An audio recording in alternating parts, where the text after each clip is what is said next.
বিশ্বযুদ্ধে হুঁশিয়ারি পুতিনের। ট্রাম্পকে শান্তিতে নোবেল পুরস্কার দিতে পাকিস্তানের সুপারিশ। জাতিসংঘে ইসরায়েলকে তুলোধুনো করল পাকিস্তান, চীন, রাশিয়া ও আলজেরিয়া। ফেব্রুয়ারিতে নির্বাচন ধরে ঘর গোছাচ্ছে বিএনপি।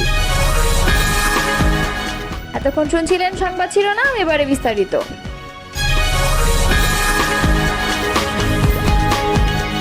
রাশিয়ার প্রেসিডেন্ট ভ্লাদিমির পুতিন হুঁশিয়ারি দিয়ে বলেছেন, ইউক্রেন ও মধ্যপ্রাচ্যে চলমান উত্তেজনা বিশ্বকে তৃতীয় বিশ্বযুদ্ধের দিকে ঠেলে দিচ্ছে। তার মতে এই দুটি অঞ্চল এখন মারাত্মক সংঘর্ষের সম্ভাব্য কেন্দ্রবিন্দু হয়ে উঠেছে। শুক্রবার সেন্ট পিটার্সবার্গ আন্তর্জাতিক অর্থনৈতিক ফোরামের মূল অধিবেশনে ভাষণ দিতে গিয়ে পুতিন এ হুঁশিয়ারি দেন। রুশ প্রেসিডেন্ট বলেন, বর্তমানে বিশ্বজুড়ে সংঘর্ষের বিপুল আশঙ্কা লক্ষ্য করা যাচ্ছে। আমরা বৈশ্বিক যুদ্ধের আশঙ্কায় উদ্বিগ্ন। সব সংকটেরই শান্তিপূর্ণ সমাধান হওয়া উচিত। তিনি ন্যাটোর পূর্বমুখী সম্প্রসারণের সমালোচনা করে বলেন, এই জোট বারবার রাশিয়ার নিরাপত্তা উদ্বেগকে অগ্রাহ্য করছে। এটি পশ্চিমাদের উপনিবেশবাদী নীতির আরেকটি রূপ মাত্র।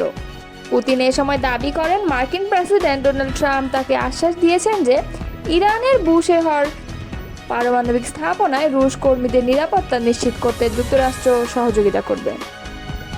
মধ্যপ্রাচ্যের সঙ্গে পুতিন বলেন, ইসরায়েল যদি সত্যি ইরানের সর্বোচ্চ ধর্মীয় নেতা আয়াতুল্লাহ আলী খামেনিকে হত্যা করার কথা বিবেচনা করে থাকে, তবে আমি আশা করি এটি কেবল কথা হিসেবেই থাকবে।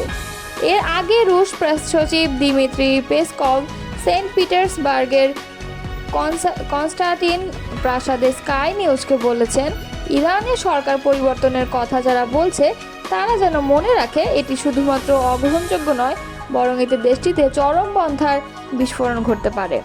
তিনি হুঁশিয়ারি করে বলেন, যারা আয়াতুল্লাহ খামেনিকে হত্যা করার কথা বলছে তারা যেন মনে রাখে তাতে তারা এক ভয়ঙ্কর প্যান্ডোরার বাক্স খুলে দেবে। আসন্ন 2026 সালের নোবেল শান্তি পুরস্কারের জন্য মার্কিন প্রেসিডেন্ট ডোনাল্ড ট্রাম্পের নাম আনুষ্ঠানিকভাবে সুপারিশ করছে পাকিস্তান, যা সাম্প্রতিক সময়ে পাক ভারত উত্তেজনায় মধ্যস্থতাকারী হিসেবে ট্রাম্পের স্বীকৃতি বলে জানাচ্ছে পাকিস্তান। শনিবার পাকিস্তান সরকারের অফিসিয়াল এক্স অ্যাকাউন্ট থেকে দেয়া এক আনুষ্ঠানিক বিবৃতিতে এমনটি জানানো হয়েছে। বিবৃতিতে বলা হয়, সাম্প্রতিক ভারত পাকিস্তান সংকটের সময় তারা সিদ্ধান্তমূলক কূটনৈতিক হস্তক্ষেপ এবং গুরুত্বপূর্ণ নেতৃত্বের স্বীকৃতিস্বরূপ পাকিস্তান সরকার আনুষ্ঠানিকভাবে প্রেসিডেন্ট ডোনাল্ড ট্রাম্পকে 2026 সালের নোবেল শান্তি পুরস্কারের জন্য সুপারিশ করার সিদ্ধান্ত নিয়েছে। বিবৃতিতে আরও বলা হয়, প্রেসিডেন্ট ট্রাম্পের সিদ্ধান্তমূলক কূটনৈতিক সম্পৃক্ততা এবং গুরুত্বপূর্ণ নেতৃত্ব দুটি পারমাণবিক অস্ত্রধারী দেশের মধ্যে অত্যন্ত অস্থিতিশীল পরিস্থিতি হিসেবেও বর্ণিত উত্তেজনা হ্রাস করতে সাহায্য করেছে। সম্ভাব্যভাবে একটি পূর্ণাঙ্গ যুদ্ধ রোধ করেছে যা লক্ষ লক্ষ জীবনকে বিপন্ন করতে পারত। বিবৃতিতে আরও বলা হয়, একটি গুরুত্বপূর্ণ মুহূর্তে ইসলামাবাদ এবং নয়াদিল্লি উভয়ের সঙ্গে জড়িত হয়ে প্রেসিডেন্ট ট্রাম্প দুর্দান্ত কৌশলগত দূরদর্শিতা এবং দুর্দান্ত রাষ্ট্রনায়কত্ব প্রদর্শন করেছেন। তার প্রচেষ্টায় যুদ্ধবিরতি কার্যকর হয়, যা একটি বিপর্যয়কর সংঘাত এড়ায়। ভারত পাকিস্তানের যুদ্ধরত পরিস্থিতির শান্তিপূর্ণ সমাধান দেওয়ার ক্ষেত্রে অগ্রণী ভূমিকা রাখায় ট্রাম্পের প্রশংসা করে ইসলামাবাদ বিবৃতিতে জানায়। এই হস্তক্ষেপ একজন প্রকৃত শান্তিপ্রিয় হিসেবে প্রেসিডেন্ট ট্রাম্পের ভূমিকা এবং সংলাপের মাধ্যমে সংঘাত সমাধানের প্রতি তার অস্বীকারের প্রমাণ। দক্ষিণ এশিয়ায় টেকসই শান্তির প্রতি আন্তরিক অঙ্গীকার। এর আগে সম্প্রতি গণমাধ্যমের সঙ্গে আলাপচারিতায় নোবেল শান্তি পুরস্কার নিয়ে ট্রাম্প বলেন, পাকিস্তান ভারত যুদ্ধ বন্ধ করার জন্য আমাদের নোবেল পুরস্কার পাওয়া উচিত। আমরা এটি 4-5 বার পাওয়া উচিত ছিল, অথচ তারা এই পুরস্কার শুধুমাত্র উদারপন্থীদের দেয়, তারা আমাদেরকে এটি দেবে না। ট্রাম্পের এমন কথার কদিন পরই এবার নোবেল শান্তি পুরস্কারের জন্য ট্রাম্পের নাম আনুষ্ঠানিকভাবে প্রস্তাব করল পাকিস্তান। জাতিসংঘে ইসরায়েলকে কার্যত তুলোধুনো করেছে পাকিস্তান, চীন, রাশিয়া ও আলজেরিয়া। সংস্থাটির নিরাপত্তা পরিষদের এক জরুরি বৈঠকে ইরানের ওপর সামরিক আগ্রাসন নিয়ে ইসরায়েলের সমালোচনা করে দেশগুলো। এই 4টি দেশ হুঁশিয়ারি উচ্চারণ করে বলেছে, ইরানের ওপর এই হামলা পুরো অঞ্চলকে অস্থিতিশীল করে তুলতে পারে। শনিবার এই তথ্য জানিয়েছে সংবাদ মাধ্যম টিআরটি ওয়ার্ল্ড। সংবাদ মাধ্যমটি বলেছে, জাতিসংঘ নিরাপত্তা পরিষদের এক জরুরি বৈঠকে ইরানের উপর ইসরায়েলের সামরিক হামলার কঠোর সমালোচনা করেছে পাকিস্তান, চীন, রাশিয়া ও আলজেরিয়া। তারা সতর্ক করে বলেছে, এই হামলা পুরো অঞ্চলকে অস্থিতিশীল করে তুলতে পারে এবং পারমাণবিক স্থাপনায় হামলার যে নজির তৈরি করা হয়েছে তা ভবিষ্যতের জন্য বিপজ্জনক। মূলত এই চারটি দেশের অনুরোধে জাতিসংঘ নিরাপত্তা পরিষদ এই বৈঠকে অনুষ্ঠিত করেছে। বৈঠকে রাশিয়ার রাষ্ট্রদূত ভ্যাসিলি নেবেনজিয়া বলেন, ইরানের শান্তিপূর্ণ বেসামরিক পারমাণবিক স্থাপনাগুলোকেও লক্ষ্যবস্তু বানানো হচ্ছে। এতে ভয়াবহ পারমাণবিক বিপর্যয়ের ঝুঁকি তৈরি হয়েছে। এমন স্থাপনায় হামলা চালানো যায় না। চীনের রাষ্ট্রদূত ফু কং বলেন, ইসরায়েলের এই হামলা আন্তর্জাতিক আইন ও আন্তর্জাতিক সম্পর্কের নিয়ম লঙ্ঘন করেছে। এটি ইরানের সার্বভৌমত্ব ও নিরাপত্তাকেও ক্ষুণ্ণ করেছে এবং গোটা অঞ্চলের শান্তি ও স্থিতিশীলতা বিপন্ন করছে।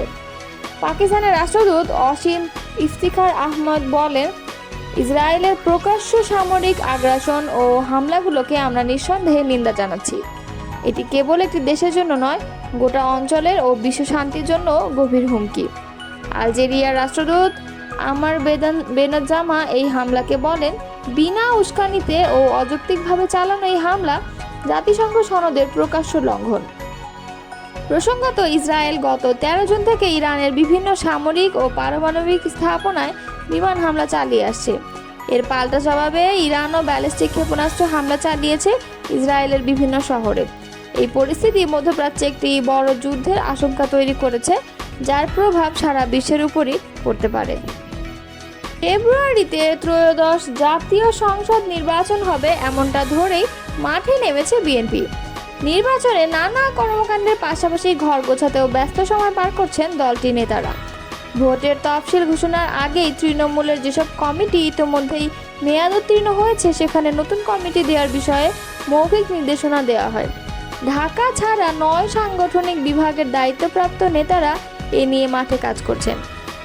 দলটির সিদ্ধান্ত অনুযায়ী গণতান্ত্রিক উপায়ে কাউন্সিলের মাধ্যমে সারা দেশের ইউনিয়ন, পৌর, থানা, উপজেলা, মহানগর ও জেলা কমিটি করা হবে। তবে কমিটি গঠন নিয়ে অন্তর্বিরোধও নতুন করে সামনে আসছে। কয়েকটি উপজেলা কমিটি গঠন নিয়ে সংঘর্ষের ঘটনাও ঘটেছে। আবার কমিটি নিয়ে নানা বিতর্কের মুখে সেই কমিটি বাতিলের ঘটনা আছে। বিএনপি সূত্রে জানা গেছে এসব তথ্য। এদিকে বিগত আন্দোলন সংগ্রামে সক্রিয় ছিলেন, নির্যাতিত, ক্লিন ইমেজ ও দলের প্রতি আনুগত্য এমন নেতাকর্মীদের কমিটিতে যৌথ মূল্যায়নের কাজ করার বিষয়ে বিএনপির হাইকমান্ডের নির্দেশনা রয়েছে। তবে খোঁজ নিয়ে জানা গেছে, বেশ কয়েকটি উপজেলা কমিটি গঠনে হাইকমান্ডের নির্দেশ মানা হয়নি। কাউন্সিল না করেও কমিটি দেওয়া হয়েছে। আবার আওয়ামী লীগের বিগত 15.5 বছরে যাদের দলের কর্মকাণ্ডে সক্রিয় দেখা যায়নি, হামলা মামলার শিকার হননি, তারাও কোনো কমিটিতে গুরুত্বপূর্ণ পদ পাচ্ছেন। এ নিয়ে দুর্দিনে মাঠে থাকা নেতাকর্মীদের অনেকে হতাশাও প্রকাশ করেছেন। বিষয়টি তারা সামাজিক যোগাযোগ মাধ্যমেও তুলে ধরেছেন। উত্তরাঞ্চলের একটি বিভাগের গুরুত্বপূর্ণ দায়িত্বে থাকা কমিটির বিএনপির এক নেতা যুগান্তরকে বলেন, কমিটি গঠনে কাজ করে যাচ্ছি। সেপ্টেম্বরের আগে কমিটি গঠনের কাজ শেষ করার নির্দেশনা রয়েছে। বিএনপি বড় দল, দলে অনেক নেতা আছেন, আবার সবাই দলের নেতৃত্ব দিতে চান, কিন্তু সবাই তো আহ্বায়ক, সদস্য সচিব হবেন না। কেউ বাদ পড়ে গেলেই তাদের অনুসারীরা বিক্ষোভ করতে দেখা যাচ্ছে। যদিও পরে আবার তা সমাধানও করা হচ্ছে। কমিটিতে ত্যাগীদের মূল্যায়নের বিষয়টি সবচেয়ে বেশি প্রাধান্য দেওয়া হচ্ছে। আওয়ামী লীগের 15.5 বছরে বিএনপি কোথাও সম্মেলন করতে পারেনি। কেন্দ্র থেকে কমিটি দেওয়া হয়েছে। এবার ওয়ার্ড থেকে জেলা পর্যন্ত নির্বাচনের মাধ্যমে কমিটি গঠনের চেষ্টা করছে। বিএনপি সিনিয়র যুগ্ম মহাসচিব অ্যাডভোকেট রুহুল কবির রিজভী যুগান্তরকে বলেন, কমিটি গঠনে বিভাগীয় পর্যায়ে যারা তত্ত্বাবধান করছেন তারা কাজ করছেন, তৃণমূলে গিয়ে বৈঠক করছেন। 2007 সালের 11 জানুয়ারি থেকে 2024 সালের 5 আগস্ট পর্যন্ত প্রতিকূল পরিবেশে রাজনীতি করছে বিএনপি। অভ্যুত্থানের পর দলকে আরও শক্তিশালী করতে পুরোপুরি সাংগঠনিক কর্মকাণ্ডে ফিরে আসে দলটি।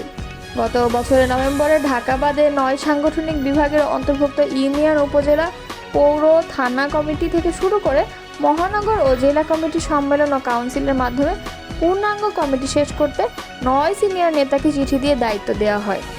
ফরিদপুর বিভাগের দায়িত্বপ্রাপ্ত vice chairman doctor Asaduzzaman Ripon যুগান্তরকে বলেন, জেলা থেকে তৃণমূল পর্যন্ত গণতান্ত্রিক উপায়ে কাউন্সিলের মাধ্যমে কমিটিগুলো তৈরি করা হচ্ছে। সূত্র মতে বিএনপির 82 সাংগঠনিক জেলার বেশিরভাগই আহ্বায়ক কমিটি, এছাড়া তৃণমূল পর্যায়ের অনেক জায়গায় আহ্বায়ক কমিটি আছে।